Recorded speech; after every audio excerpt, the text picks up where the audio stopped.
بسم اللہ الرحمن الرحیم۔ آج کا سبق اذان کا بیان۔ سوال نمبر 1، اذان کے کیا معنی ہیں؟ جواب نمبر 1، اذان کے معنی خبر کرنے کے ہیں، لیکن شریعت میں خاص نماز کے لیے خاص الفاظ سے کرنے کو اذان کہتے ہیں۔ اذان کے الفاظ تعلیم الاسلام حصہ اول میں لکھے جا چکے ہیں۔ سوال نمبر 2، اذان فرض ہے یا سنت؟ جواب نمبر 2، اذان سنت ہے، لیکن چونکہ اذان سے اسلام کی ایک خاص شان ظاہر ہوتی ہے، اس لیے اس کی تاکید بہت ہے۔ سوال نمبر 3، اذان کن نمازوں کے لیے مسنون ہے؟ جواب نمبر 3، 5 فرض نمازوں اور جمعے کی نماز کے لیے اذان مسنون ہے، ان کے علاوہ اور کسی نماز کے لیے اذان مسنون نہیں۔ سوال نمبر 4، اذان کس وقت کہنی چاہیے؟ جواب نمبر 4، ہر نماز فرض کی اذان اس کے وقت میں کہنی چاہیے۔ اگر وقت سے پہلے کہہ دی تو وقت آنے پر دوبارہ کہی جائے۔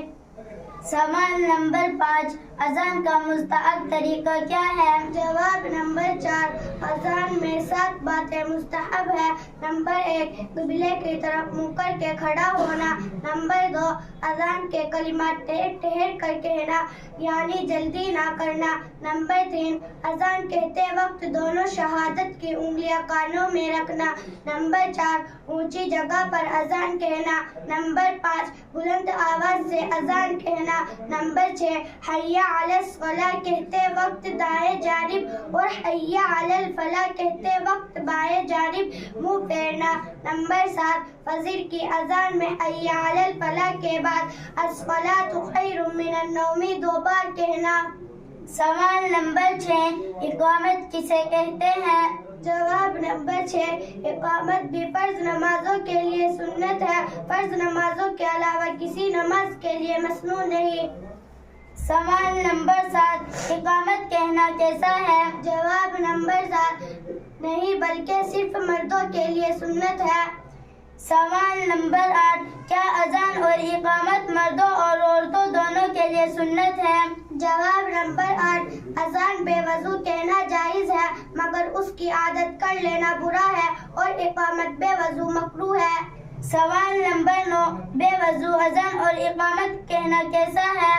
جواب نمبر 9، محلے کی مسجد کی اذان اور اقامت کافی ہے، لیکن کہہ لے تو اچھا ہے۔ سوال نمبر 10، اگر کسی وقت کوئی شخص اپنے گھر میں فرض نماز پڑھ لے تو اذان اور اقامت کہے یا نہیں؟ جواب نمبر 10، ہاں حالت سفر میں جب آبادی سے باہر ہو اور اذان اور اقامت دونوں کہنی چاہیے، لیکن اگر اذان نہ کہے صرف اقامت کہہ لے جب بھی مذاکرہ نہیں، اور دونوں کو چھوڑ دینا مکروہ ہے۔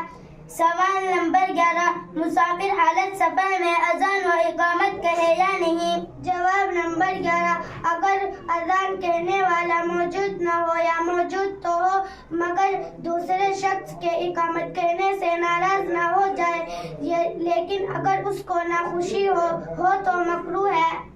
سوال نمبر 12، اذان ایک شخص کہے اور اقامت دوسرا کہہ دے تو یہ جائز ہے یا نہیں؟ جواب نمبر 12، اگر اذان کہنے والا موجود نہ ہو یا موجود ہو تو مگر دوسرے شخص کے اقامت کہنے سے ناراض نہ ہو تو جائز ہے، لیکن اگر اس کو ناخوشی ہو تو مکروہ ہے۔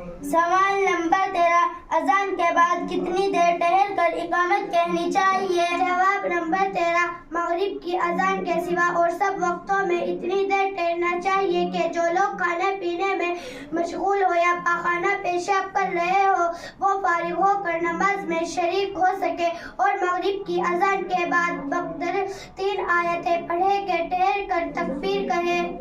سوال نمبر 14، اذان اور اقامت کی انابت کسے کہتے ہیں اور اس کا کیا حکم ہے؟ جواب نمبر 14، اذان اور اقامت دونوں کی اجابت مستحب ہے، اور اجابت سے مراد یہ ہے کہ سننے والے بھی وہی کلمہ کہنے جائے جو مؤذن یا مکبر کہتا ہے، مگر حی علی الصلاۃ اور حی علی الفلاح سن کر لا حول ولا قوۃ الا باللہ کہنا چاہیے، اور فجر کی اذان میں الصلاۃ خیر من النوم سن کر صدقت و بررت کہنا چاہیے، اور تکبیر میں قد قامت الصلاۃ سن کر قامها اللہ و ادامها کہنا چاہیے.